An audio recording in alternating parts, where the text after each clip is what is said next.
এ যেন গ্রাম বাংলার বুক থেকে হারিয়ে যাওয়া চিরচেনা সোনালী এক অতীত। আগের দিনে দাদু নানুর সাথে হাটে আসলে দেখা যেত এই সোনালী দৃশ্য। বাঙালির বুক থেকে আজকের কালের বিবর্তনে অনেক কিছুই পরিবর্তন হয়েছে। তেমন উন্নতি প্রযুক্তির ছোঁয়ায় এই সোনালী অতীতগুলো আমাদের মাঝ থেকে হারিয়ে যাচ্ছে। এটা কি দিচ্ছেন? ডিম একটা শেভ করতে কত টাকা নাও কাকা? 10 টাকা। মাত্র 10 টাকা? 20 টাকা। 10 টাকা 20 টাকা। ইনাদের কাছে 10 টাকা। এই কাকার কাছে কত বছর কাটান কাকা?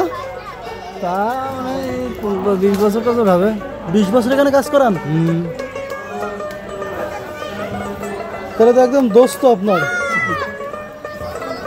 ভাবতে পাচ্ছেন একটা মানুষের সাথে কতটুকু আন্তরিকতা হইলে 20 বছর ধরে একই জায়গায় কাজ করানো হয়।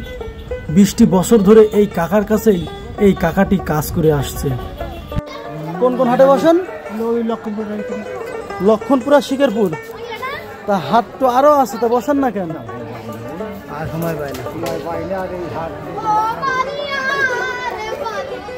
তো এখন ডিজিটাল এই যুগে এই যে এত এত সেলুন ঘর, তা আপনি এই কাকার কাছেই বসেন কেন?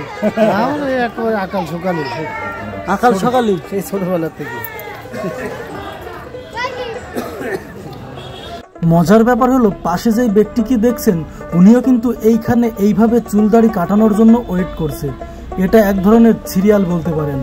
একটা মানুষের কাজ করাইতে করাইতে আরেকটা মানুষ চলে আসলে এখানে বসার জায়গা না থাকার কারণেই তাকে দাঁড়িয়ে অপেক্ষা করতে হবে।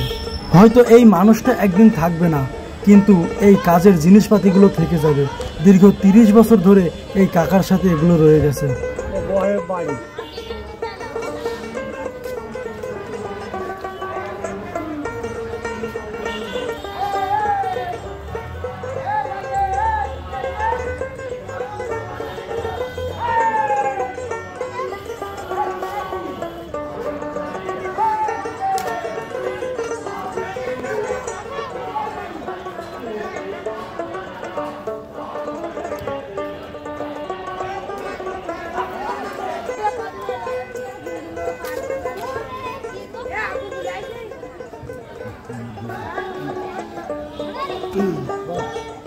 হয়ে গেল?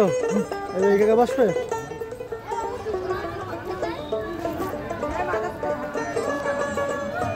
একজনের কাজ হয়ে গেল আর একজন বসে গেল। কত সহজ সরল এই মানুষগুলা। সত্যি ভিডিওটা কেমন লাগলে আপনারা অবশ্যই কমেন্টে জানাবেন। আর আমার ইউটিউব চ্যানেলটি সাবস্ক্রাইব করবেন এবং ফেসবুক পেজটি ফলো দিয়ে আমাদের পাশেই থাকবেন। কাকা কি করবেন? শেভ করবেন?